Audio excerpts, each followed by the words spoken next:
Don't block all your haters. Leave one or two. Somebody got to report back to the headquarters. Bye-bye now. In just 4 days, a mother's life was stolen, a community shattered, and a family forever changed. On December 27, 2024, the quiet streets of Springfield, Kentucky became the final chapter in a story of obsession, violence, and revenge. Kadisha Birch had just spent Christmas with her 2 young sons after being released on bail. She likely felt relief, finally home after defending herself against the man who had terrorized her. But Roosevelt Davis III, a former football standout from Milwaukee, had other plans. While Kadisha celebrated her freedom, Roosevelt was crossing state lines with newly purchased weapons and a single deadly purpose. The relationship between this 31-year-old mother and 23-year-old athlete had always been volatile. What began as passion had morphed into possession. What started as love had twisted into control, and what should have ended with their separation instead culminated in gunfire in the early morning hours after Christmas. This isn't just another headline about domestic violence.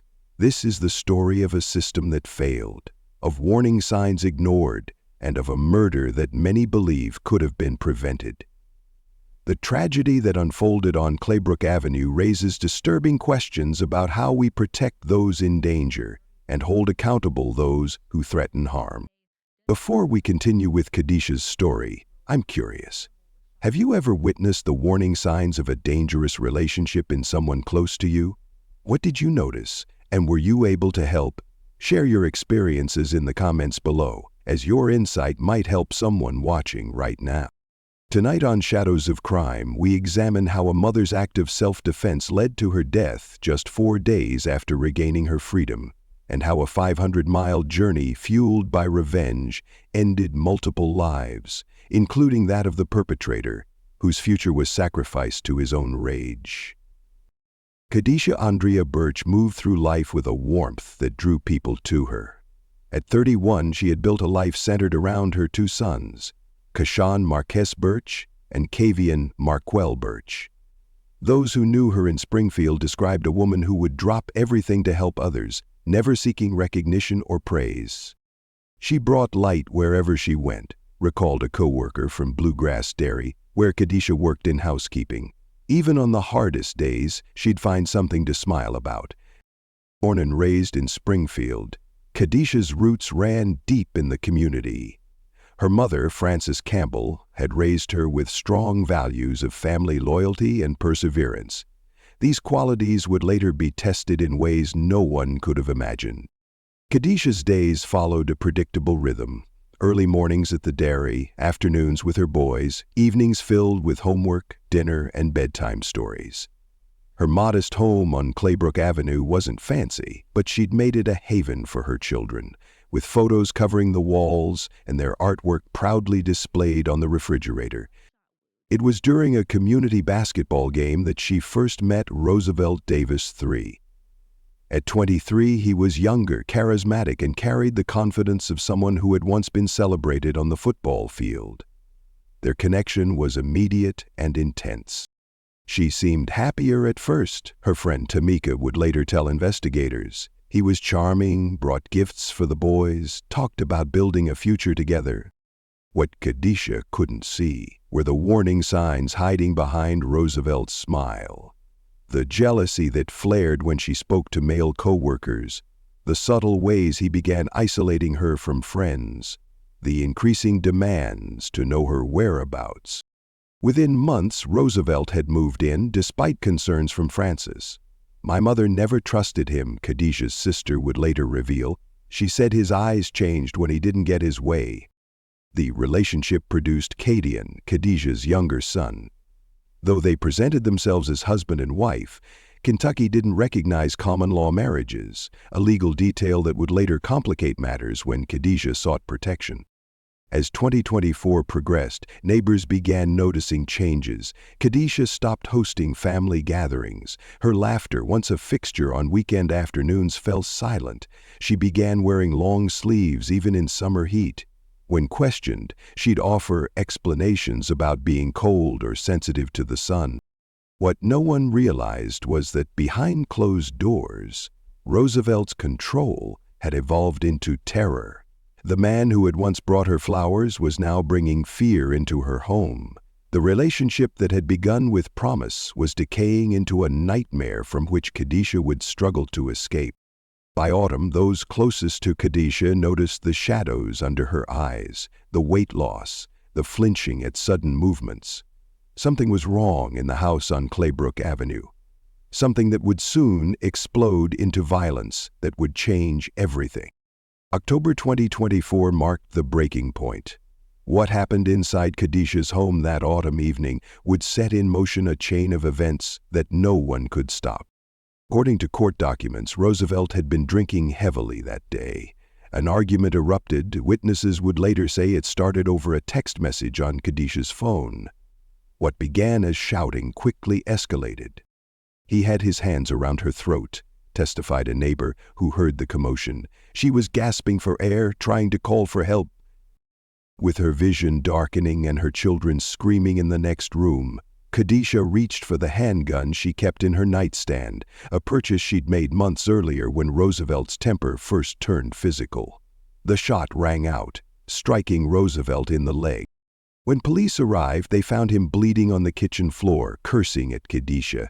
Despite her bruised neck and desperate explanations, officers arrested her on charges of attempted murder and wanton endangerment.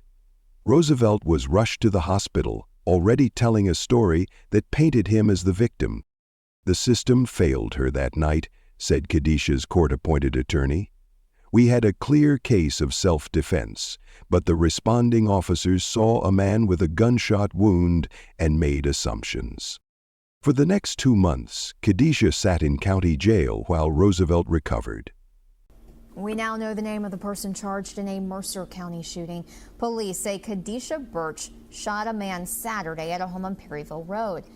Crews airlifted that man to the hospital. He is expected to survive. Birch is facing charges of attempted murder and wanton endangerment. She's in the Boyle County Detention Center. Her mother took custody of the children, bringing them for brief visits where Kadisha tried to explain her absence through a glass partition. Kashawn, at 9 years old, understood more than anyone wished he did. "My mommy was protecting us," he told his grandmother. "The bad man was hurting her." During her incarceration, Roosevelt began his campaign of intimidation. He sent messages to Kadisha's family through mutual acquaintances. "Tell her I'm not finished," read one text that Francis reported to police. "She'll pay for what she did." Authorities dismissed these as empty threats from an angry ex-partner. No protective order was issued. No monitoring was put in place. On December 18, Kadisha finally appeared before a judge who reviewed the evidence, including photographs of her injuries and testimony from witnesses who had seen Roosevelt's previous abuse. The charges were reduced and bail was set. 5 days later, on December 23, Frances arrived at the jail with enough money to bring her daughter home for Christmas. The reunion with her sons was tearful. For the first time in months, Kadisha slept in her own bed, her children safely nearby. She was nervous about Roosevelt, Frances would later tell investigators, but she thought he was still in Milwaukee. "We had no idea he was watching the house." What Kadisha didn't know was that Roosevelt had been planning his revenge since the day she shot him. From his hospital bed, he had made calls to associates in Milwaukee, arranging for money and transportation. He had researched her case online, tracking court dates and likely release time. And now, as Kadisha decorated a small Christmas tree with her sons, Roosevelt was setting his plan in motion hundreds of miles away. "Looking back, we should have seen it coming," said the detective who would later lead the investigation. "The pattern was textbook. The most dangerous time for a victim of domestic violence is when they try to leave." Before we continue with Roosevelt's deadly plan, I want to ask, what do you think about how the justice system handled Kadisha's case? Should someone defending themselves from strangulation be charged with attempted murder? Share your thoughts in the comments below. On Christmas Day, while Kadisha and her sons opened modest gifts under their tree, Roosevelt Davis III walked into First Wisconsin Bank in Milwaukee wearing a baseball cap and sunglasses. He passed a note to the teller.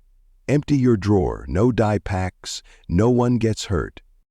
He walked out with $4,300 in cash. Security footage later recovered by FBI agents showed Roosevelt's methodical movements. There was no panic, no hesitation, just the cold efficiency of a man with a purpose. He didn't run from the bank, he walked calmly to a waiting Uber. "This wasn't a desperate act for money," explained the lead investigator. "This was step one in a murder plot." By that afternoon, Roosevelt had visited 3 different gun shops in the Milwaukee area. At the third location, a small pawn shop on the city's south side, he found what he was looking for. 2 9mm handguns with no waiting period for Wisconsin residents. The transaction was completed in cash. His next stop was a hunting supply store where he purchased camouflage clothing, gloves, and a black ski mask. The cashier would later recall nothing unusual about the customer. "Just another guy getting gear for winter hunting," she told police. That evening, Roosevelt packed his newly acquired arsenal into a duffel bag and loaded it into a 2018 Honda Civic he had borrowed from a friend under the pretense of visiting family for the holidays. He set his GPS for Springfield, Kentucky, a journey of 513 miles. Phone records would later show that Roosevelt made only one call during his drive south, to a mutual friend of his and Kadisha's. He asked if she was back home with the kids, the friend testified. "I didn't think anything of it. I told him yes, she got out a couple days ago. I thought maybe he was calling to make peace."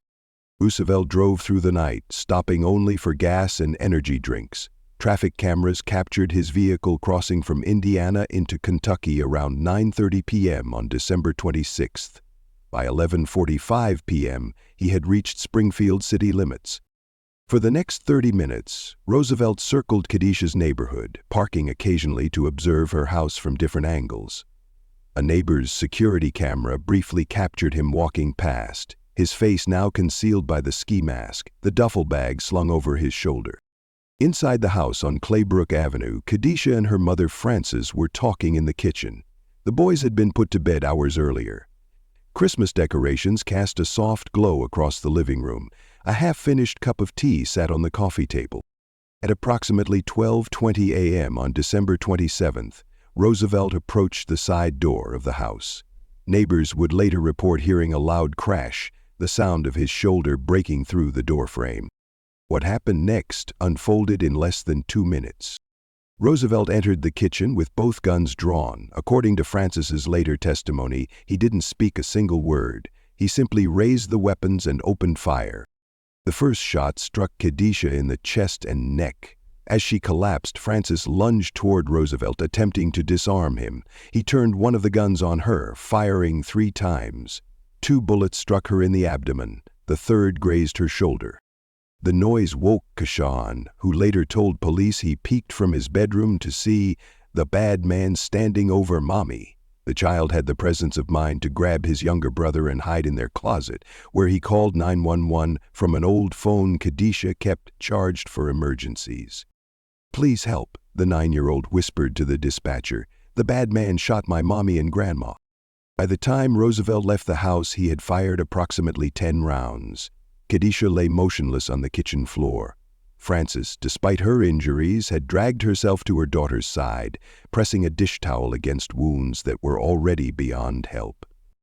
Roosevelt returned to his car and drove away from Springfield, heading east on Interstate 64.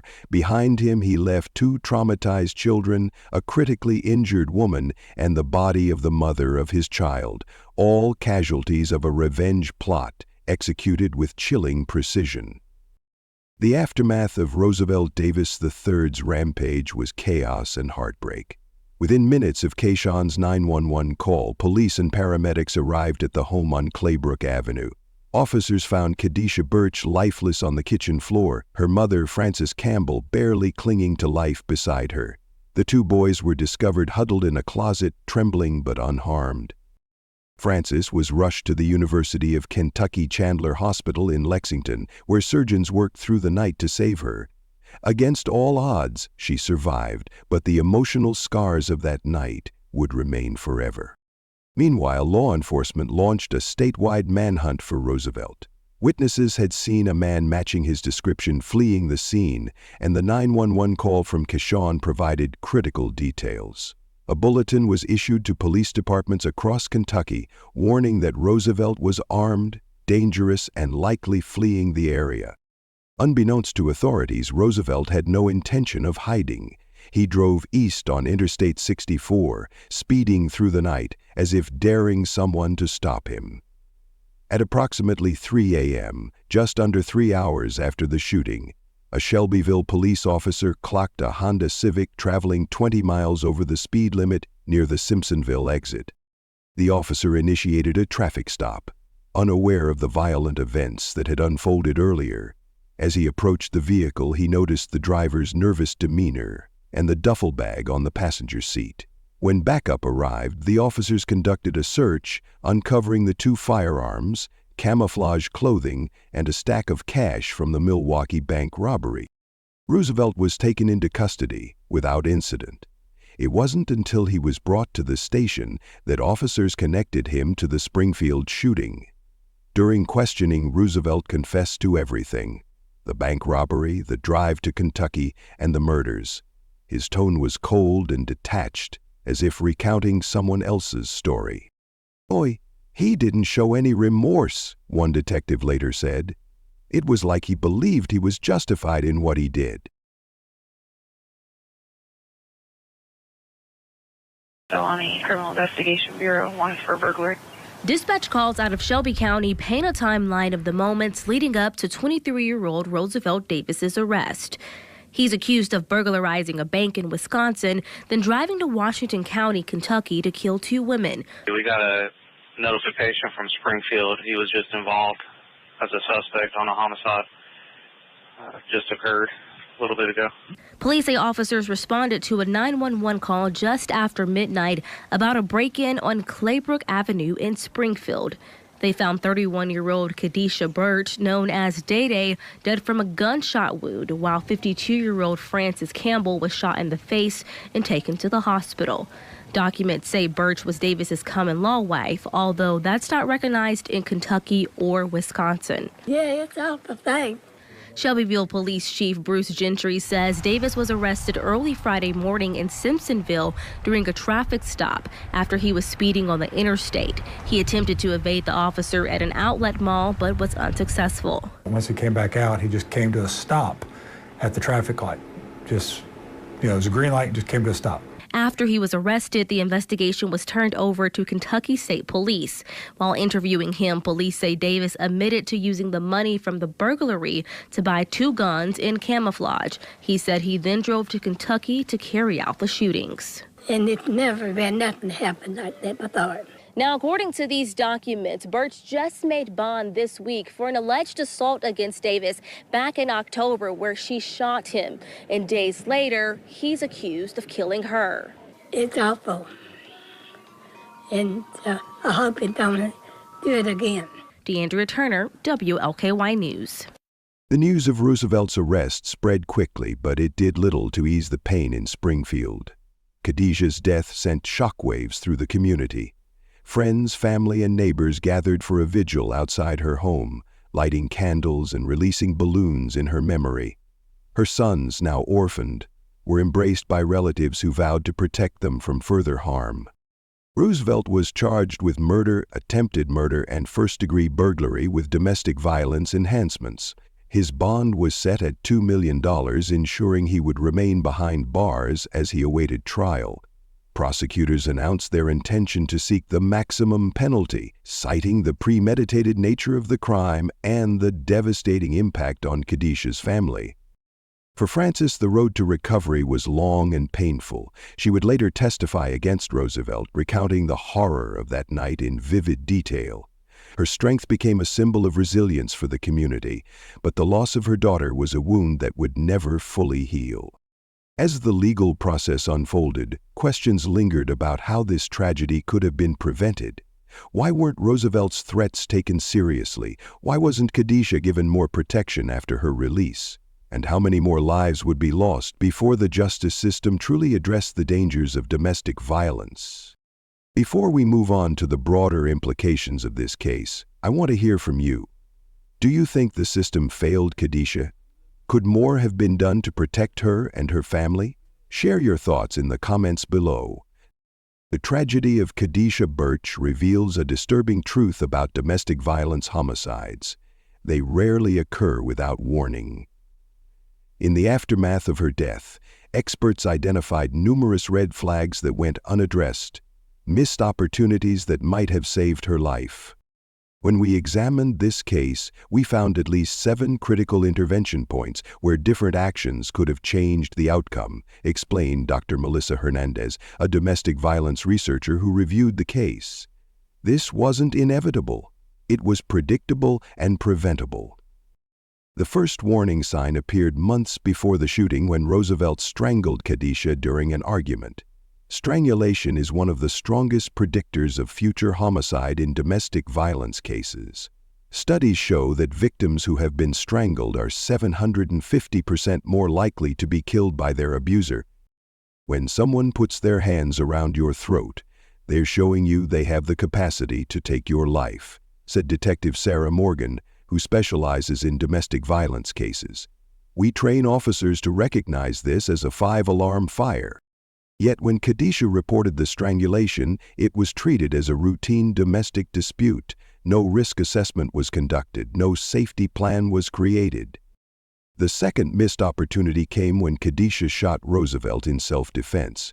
Instead of recognizing her as a victim fighting for her life, the system treated her as a perpetrator. She was jailed while Roosevelt remained free, giving him time to plot his revenge.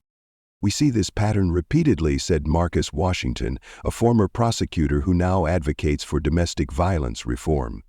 The victim defends herself and ends up behind bars, while the abuser walks free and escalates.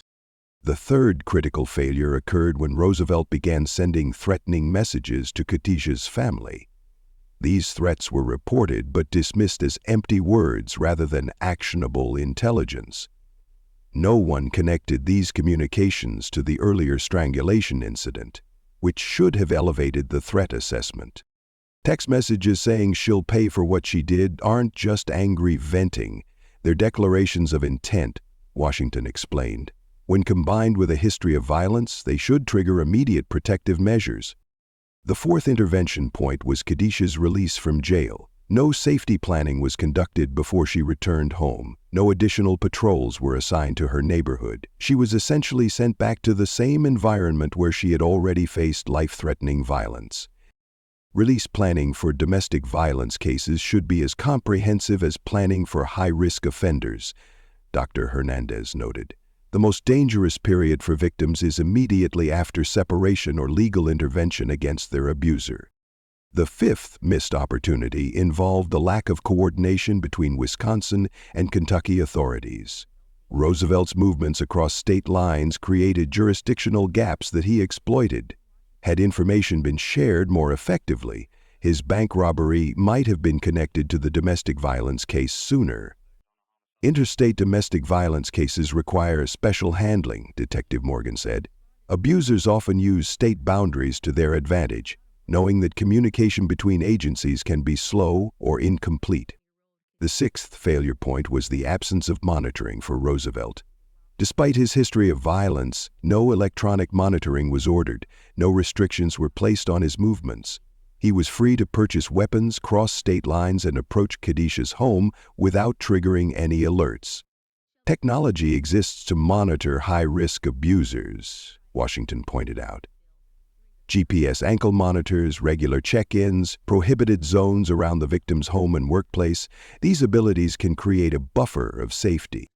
The final missed opportunity was perhaps the most fundamental, the lack of community awareness. Neighbors, friends, and co-workers had observed changes in Kadisha's behavior, but didn't recognize them as warning signs of escalating abuse. Education is prevention, Dr. Hernandez emphasized. When communities understand the dynamics of domestic violence, they become a network of protection around potential victims.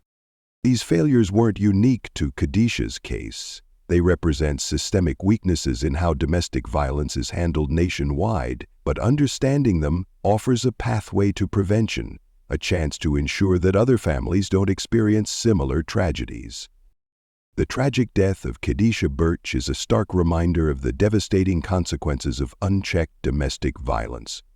Her story is not just about a single act of violence, but a series of missed opportunities to intervene, opportunities that could have saved her life.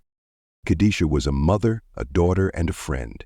She was someone who brought light to those around her, even as she endured unimaginable darkness behind closed doors. Her death left a void in her family and her community, but it also sparked a conversation about the systemic failures that allowed this tragedy to happen. The warning signs were there: the strangulation incident, the threatening messages, and the escalating control Roosevelt Davis III exerted over her life. Yet time and time again, these red flags were dismissed or overlooked. Kadisha's act of self-defense, which should have been a turning point for her protection, instead became another chapter in her victimization. The system that was supposed to protect her failed at every critical juncture.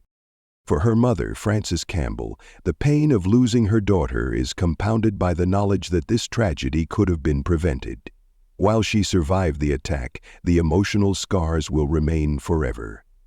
Her focus now is on raising Kadisha's two sons, ensuring they grow up in a safe and loving environment far removed from the violence that took their mother. And new this morning, a GoFundMe account has been created to help pay for the funeral of a woman who died after she was shot last week in Washington County, about an hour southwest of Lexington. State police say 31-year-old Kadisha Birch was shot and killed inside a home on Claybrook Avenue in Springfield on Friday. According to investigators, another woman was also shot, but she survived. State police say the suspect, 23-year-old Roosevelt Davis, who knew the two, allegedly drove from Wisconsin, broke into their home, and shot them. According to his arrest citation, Davis admitted to robbing a bank in Wisconsin and using that money to buy two guns. State police say Davis was arrested after a traffic stop in Shelbyville. He's now charged with murder, attempted murder, and burglary. Meanwhile, a GoFundMe to help Kadisha Birch's family pay for her funeral has so far raised more than $10,000. Kadisha's story has also become a rallying cry for change. In the months following her death, local authorities have begun implementing new measures to address domestic violence. These include better risk assessments, improved communication between agencies, and increased resources for victims. While these changes are a step in the right direction, they come too late for Kadisha and her family. This case also highlights the importance of community awareness. Domestic violence often thrives in silence, hidden behind closed doors. Friends, neighbors, and co-workers may notice subtle changes, withdrawal, isolation, or unexplained injuries, but hesitate to act. Recognizing these signs and offering support can make all the difference. If there's one lesson to take from Kadisha's story, it's this: domestic violence is not a private matter. It's a societal issue that requires collective action. From law enforcement to the legal system, from community members to policymakers, everyone has a role to play in preventing these tragedies. As we reflect on Kadisha's life, we must also ask ourselves, how many more lives will be lost before meaningful change is made? How many more families will be shattered before we take domestic violence as seriously as it deserves? If this story has moved you, consider sharing it to raise awareness. Your voice could help someone recognize the danger in their own situation or the warning signs in someone they care about. Like and subscribe to Shadows of Crime for more stories that shed light on the issues that matter most. What do you think needs to change to prevent tragedies like this? Share your thoughts in the comments below. Together, we can honor Kadisha's memory by working toward a future where no one has to endure what she did.